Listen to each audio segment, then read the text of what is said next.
Sebuah tongkat bermassa M dengan panjang L tersandar di dinding licin di atas lantai licin juga dengan sudut awal θ 0 30 derajat seperti pada gambar. Apabila tongkat dilepaskan dari keadaan tersebut tanpa kecepatan awal dan L per G nilainya 0,125 sekon kuadrat, maka kecepatan sudut tongkat ketika lepas kontak dengan dinding adalah titik-titik radian per second. Oke, jadi pada soal ini kita diberikan kasus ada tongkat yang tersandar pada dinding yang licin, kemudian pada lantainya juga licin ya. Awalnya di sini ada sudut θ 0 30 derajat. Nah, karena dindingnya licin, lantainya licin, maka tongkat ini nanti akan bergerak. Oke, untuk menggambarkan kondisi setelah dia bergerak, kita akan gambar ulang seperti gambar berikut. Kayak seperti ini, dan ini harusnya tadi kondisi awalnya θ 0 ya. Kita tulis di sini adalah θ 0 seperti ini. Nah, pada saat tertentu, anggaplah tongkat ini membentuk sudut tertentu, yaitu sudutnya θ ya. Dan ingat θ ini akan berubah setiap saat. Kemudian kita lihat pusat massanya juga akan berubah ya. Maka kita bisa menganalisis, yang pertama kita bisa menggunakan kekekalan energi ya, atau hukum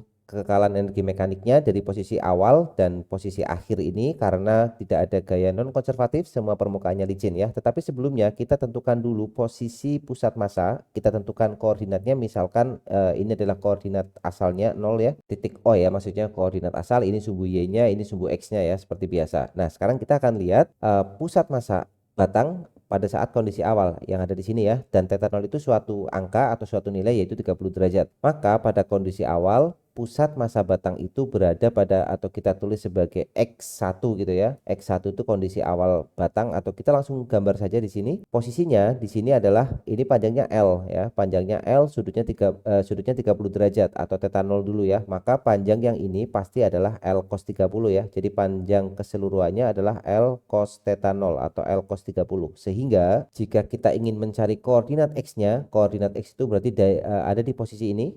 Berarti kan separohnya atau setengahnya ya. Jadi ini sama dengan setengah L cos θ 0. Demikian juga untuk sumbu Y-nya sama ya. Sumbu Y-nya berarti L sin θ 0. Sedangkan kita ingin tahu cuma posisi sampai di pusat massa di sini. Kalau kita proyeksikan ke sumbu Y, ini pasti setengah dikalikan L cos θ 0. Nah, itu adalah kondisi awalnya. Sekarang untuk kondisi akhirnya dengan cara yang sama, kita akan dapatkan untuk koordinat X-nya di sini adalah setengah L cos θ.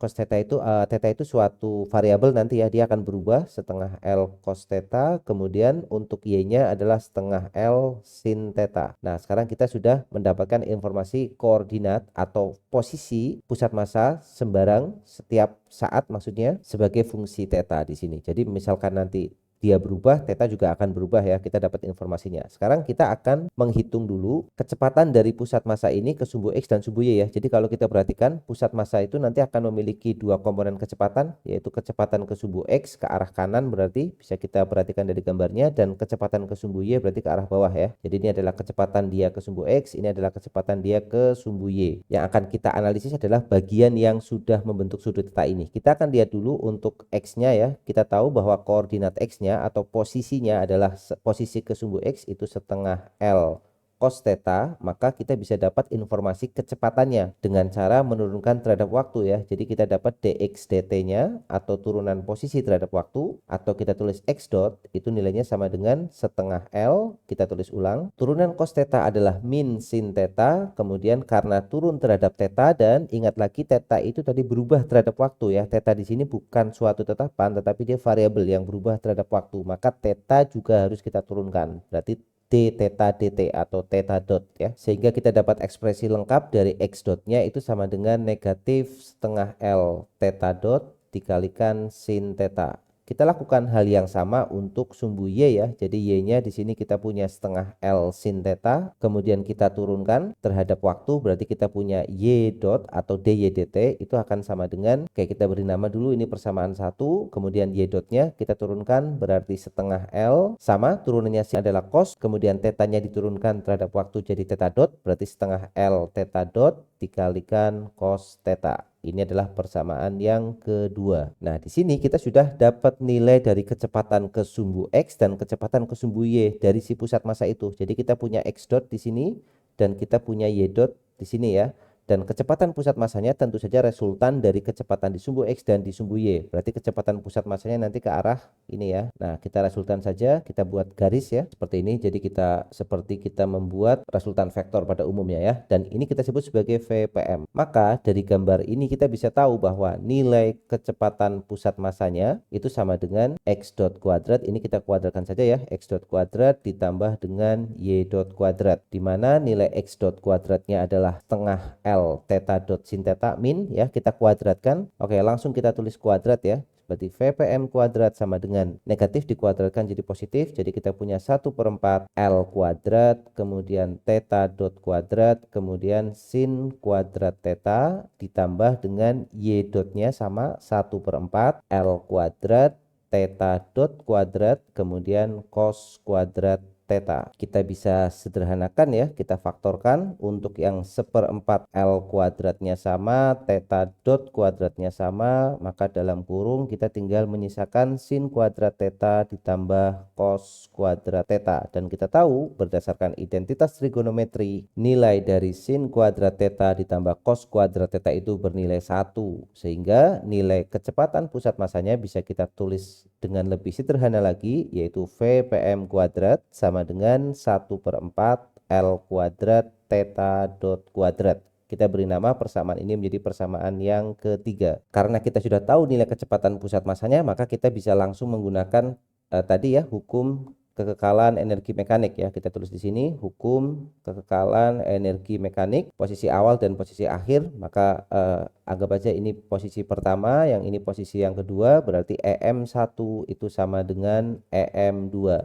Untuk energi mekanik pertama itu dia hanya memiliki energi potensial ya. Kita lihat pusat masanya, maka dia akan punya M dikalikan G dikalikan ketinggiannya adalah setengah L cos setengah L. Oh, ini sin ya harusnya ya, karena dia di depan ya. Maaf, ini harusnya sin setengah L sin theta 0 ya. Yang cos di bawah, yang sin di atas ya. Berarti MG dikalikan setengah L sin theta 0, kemudian energi kinetiknya 0 karena awalnya dia dari kondisi diam, kemudian sama dengan untuk yang sebelah kanan, berarti kita punya energi potensialnya adalah mg sama, kemudian setengah dikalikan L sin theta, kemudian ditambah energi kinetik pusat masanya ya, translasi dia, jadi setengah M dikalikan V pusat massa kuadrat ditambah batang ini dia juga akan berotasi kan terhadap pusat masanya dia kan, berarti dia punya energi kinetik rotasi yaitu setengah dikalikan I dikalikan omega kuadrat ya, supaya bentuknya atau penulisannya konsisten atau sama dengan sebelumnya. Omeganya kita tulis theta dot ya, omega itu tidak lain adalah theta dot kuadrat, atau omega kuadrat sama dengan theta dot kuadrat ya, kita tulis saja di sini. Jadi theta dot itu sama dengan omega, itu sama saja. Oke, berikutnya kita kumpulkan yang mengandung MGL, kita jadikan satu ruas ya, maka kita punya 1/2 MGL dalam kurung, yang kiri kita punya sin theta 0, kemudian yang kanan kita punya sin theta jadi negatif ya, negatif sin theta, kemudian sama dengan setengah M dikalikan V pusat masanya, kita ganti sekalian ya, jadi V pusat massa kita bisa ambil dari persamaan 3, maka kita akan tulis V pusat massanya sebagai 1/4 L kuadrat theta dot kuadrat, tinggal kita ganti aja, ini udah kuadrat, maka langsung masuk di sini, kemudian ditambah setengah dikalikan momen inersia batang ya, berotasi terhadap pusat masanya ya, jadi momen inersia batang itu berotasi terhadap pusat masanya, berarti 1/12 ya, 1/12 ml kuadrat dikalikan theta dot kuadrat. Nah, sekarang semuanya sudah ada M-nya, maka M-nya boleh kita coret ya. Semuanya udah ada setengahnya, maka setengahnya juga bisa kita coret. Kita coret setengah M, kemudian setengah M seperti ini. Kemudian ada L, kemudian ada L di sini tinggal satu L-nya, ini juga tinggal satu. Sehingga kita dapatkan nilainya jadi G sin theta 0, kemudian dikurangi sin theta sama dengan yang ruas kanan, sisanya tinggal 1/4 L ditambah 1/4 L theta dot kuadrat ditambah 1/12 L theta dot kuadrat ya, 1/4 ditambah 1/12 ya, kita bisa tulis dulu di sini 1/4 plus 1/12 berarti sama dengan di sini kali 3 ya, jadi 3/12 plus 1/12 sama dengan 4/12 atau sama dengan 1/3. Oke, berarti yang ruas kanan ini kita hapus dulu, yang ruas kanan menjadi 1/3 L theta dot kuadrat, 1/3 dikalikan dikalikan L dikalikan theta dot kuadrat. Nah, sekarang kita sudah dapatkan nilai omega kuadratnya atau theta dot kuadratnya. Jadi kita punya 3G kali 3 semua, kemudian dibagi dengan L, atau kita tulis seperti ini dulu ya. Jadi 3G dibagi dengan L, L-nya ini, kemudian menjadi sin theta 0 dikurangi sin theta. Nah, sama dengan theta dot kuadrat. Oke, kita beri nama dulu menjadi persamaan yang keempat. Pada persamaan keempat ini sebenarnya kita sudah mendapatkan nilai omeganya. Theta dot kuadrat itu tidak lain adalah omega kan? Tetapi masih dalam fungsi theta. Di sini masih ada tetanya ya. Dan kita akan mencari nilai omega pada saat kapan? Saat tongkat itu lepas kontak dengan dinding ya. Nah, jadi lepas kontak di dinding di sini. Maka apa yang harus terjadi atau syarat apa yang harus muncul supaya tongkat itu lepas kontak? Oke, kita gambarkan skemanya lagi di bawah ya. Oke, kita gambar lagi di sini ya.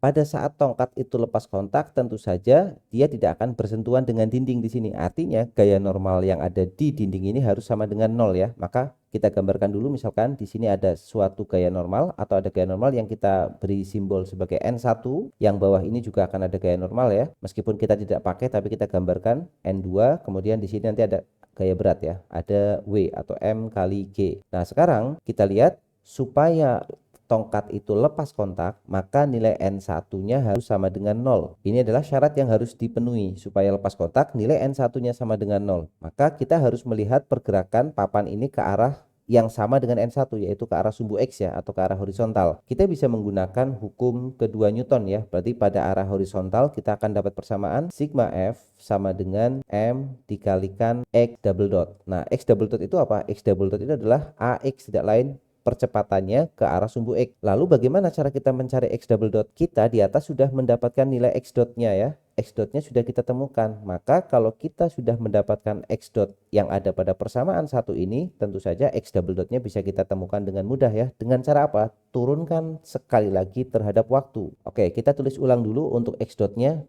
Sama dengan negatif setengah L theta dot sin theta ya. Negatif setengah L kemudian dikalikan theta dot kemudian dikalikan sin theta. Nah, dari X dot ini kita bisa mencari nilai X double dot yang akan kita masukkan pada persamaan ini. Berarti nilai X double dotnya kita turunkan ya, sama dengan negatif 1/2 L nya itu tetap ya.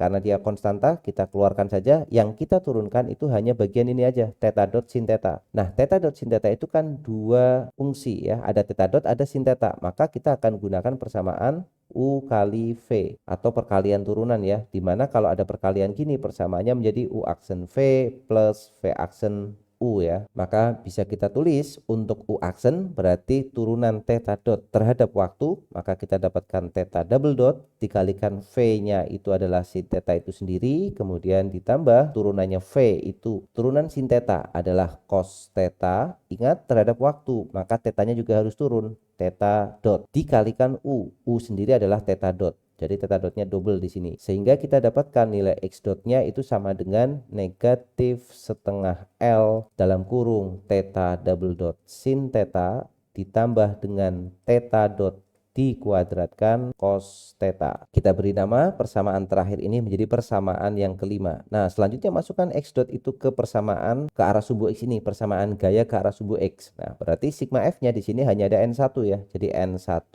sama dengan M dikalikan ini semua ya. Jadi negatif setengah M kemudian dikali L dikalikan theta double dot sin theta kemudian ditambah theta dot kuadrat cos theta. Dan inilah nilai gaya normal yang bekerja pada dinding. Padahal kita tahu tadi bahwa supaya dia lepas kontak nilai N1-nya harus sama dengan 0 ya. Maka kita masukkan syarat lepas kontaknya di sini. N1-nya sama dengan 0. Berarti kita dapatkan nilainya 0 sama dengan ini semua ya. Kita tinggal copy paste saja ya, kita copy lagi di sini, kita tulis ulang. Jadi 0 sama dengan negatif setengah ml theta double dot sin theta ditambah theta dot kuadrat cos theta, atau kita bagikan 0 dibagi negatif setengah ml tetap 0, maka kita dapat persamaannya menjadi theta double dot atau negatif theta kuadrat theta dot kuadrat cos theta sama dengan yang ruas kanannya menjadi theta double dot sin theta. Oke, kita kasih nama dulu persamaan ini menjadi persamaan yang ke-6. Kemudian dari persamaan 6 ini kita bisa nanti mendapatkan informasi theta double dot. Kenapa? Karena theta dot kuadratnya ada di persamaan 4. Ya, berarti kita bisa jalankan dulu persamaan 4 dan persamaan 6. Kita bisa kerjakan 4 dan 6, maka kita dapat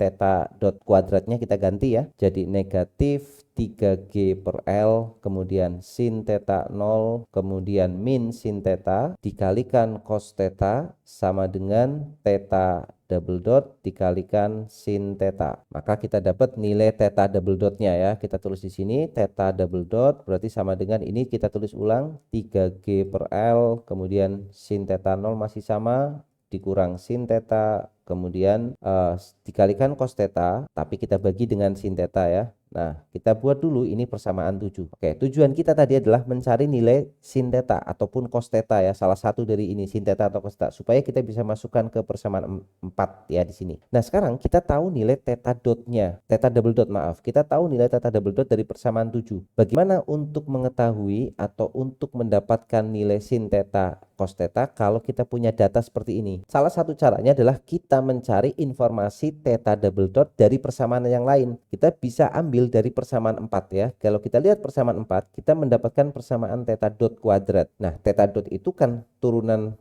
sudut terhadap waktu ya. Yang kita cari adalah theta double dot. Theta double dot itu adalah turunan theta dot terhadap waktu. Berarti supaya kita dapat nilai theta double dot, ya kita turunkan aja persamaan 4-nya. Oke, kita akan kerjakan di sini ya. Jadi kita akan lakukan persamaan 4 itu diferensialkan terhadap waktu ke waktu ya, ke T. Sehingga kita akan dapat nilai, atau kita tulis dulu DDT dari theta dot kuadrat. Nah, biarkan saja dalam kuadrat supaya lebih mudah ya. Jadi DDT dari theta dot kuadrat berapa nilainya? Atau kita tulis dulu semuanya ya. Ini sama dengan kalau kita menurunkan yang ruas kanan juga harus diturunkan ya. Jadi DDT dari 3G per L, kemudian sin theta 0 dikurang dengan sin theta. Nah, sekarang tinggal kita turunkan. Turunan terhadap waktu dari theta dot kuadrat. Kita turunkan dulu pangkatnya. Jadi pangkatnya turun dulu ya pakai chain rule. 2 dikalikan theta dot, pangkatnya tinggal 1. Turunan dari theta dot sendiri adalah theta double dot. Nah, ini kita turunkan 2 dulu pangkatnya, kemudian theta dot, theta double dot. Sama dengan yang kanan, 3G per L itu konstan, keluarkan saja. Sin theta 0, ingat tadi theta 0 itu adalah angka, karena theta 0-nya sudut 30 derajat. Jadi ini berupa angka. Angka diturunkan berarti 0.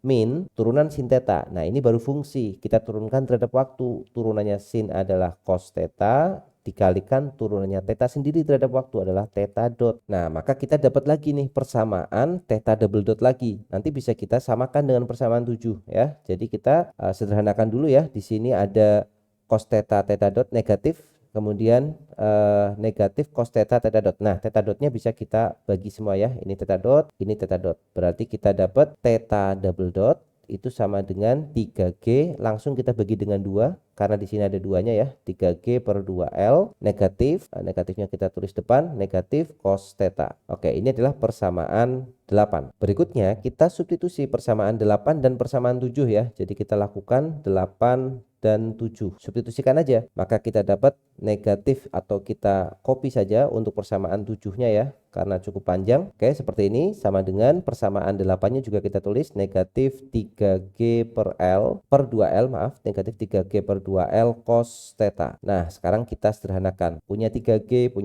bisa dicoret, ada L bisa dicoret, ada cos theta, ada cos theta. Nah, sekarang kita bisa dapat nilai sin theta-nya kan, atau nilai theta ya, entah itu sin atau cos. Di sini bentuknya sin. Maka kita bisa tuliskan seperti ini. Sin theta 0 min sin theta itu akan sama dengan, ini kalikan saja ya, 3 per 2, 3-nya sudah dicoret, jadi tinggal 1 per 2 sin theta, kalikan sin theta semua, sehingga kita dapat nilai tadi. Kita tahu nilai theta 0-nya itu sama dengan setengah ya. Theta 0-nya 30 derajat, yang setengah adalah sinnya. Berarti kalau theta 0 30 derajat, berarti sin theta 0 itu bernilai setengah. Berarti ini 1 per 2, langsung kita kumpulkan saja. Ini sama dengan 1 per 2 ditambah 1, jadi 3 per 2 sin theta. Oke, setengahnya coret ya, coret. Jadi 1 per 3 itu sama dengan sin theta. Nah, kita sudah dapat nilai dari sin theta-nya, yaitu sebesar 1 per 3. Apa artinya nilai sin theta sebesar 1 per 3 ini? Ini adalah nilai theta saat batang lepas kontak dengan dinding. Kenapa kita bisa klaim seperti ini? Karena kita mendapatkan nilai ini pada saat kita memberikan nilai N1-nya sama dengan 0 ya, dan kondisi N1 sama dengan 0 itu adalah kondisi dia lepas kontak dengan dinding. Berarti nilai sin theta sama dengan sepertiga adalah kondisi saat theta saat batang lepas kontak dengan dinding, seperti itu. Nah, langkah selanjutnya kita sudah bisa memasukkan nilai theta dotnya dari persamaan 4 ya. Jadi kita masukkan kembali persamaan 4. Ini yang terakhir ya. Langkah terakhir yaitu persamaan 4, kita bisa tulis ulang menjadi theta dot kuadrat atau omega kuadrat ya, sama aja, sama dengan kita lihat fungsinya di atas ya, 3G per L sin theta 0 min sin theta. Oke, jadi kita tulis 3G per L dalam kurung sin theta 0, tadi sin theta 0 udah ada, angkanya setengah, min sin theta tadi angkanya sepertiga ya, baru saja kita hitung. Berarti kita dapatkan nilainya menjadi omega kuadrat sama dengan 3 dikalikan G per L ya, tadi di soal diberikan tuh ada yang namanya L per G. L per G itu 0,125 ya, 0,125. Berarti G per L nya 1 dibagi 0,125. Kita masukkan 3 dikalikan 1 per 0,125, kemudian dikalikan 1 per 2 dikurang dengan 1 per 3. Kita ubah ya, 3 per 6 dikurang 2 per 6, jadi 1 per 6. Berarti 3 dan 6 nya bisa kita coret ya, ini ada 3 ada 6, dapat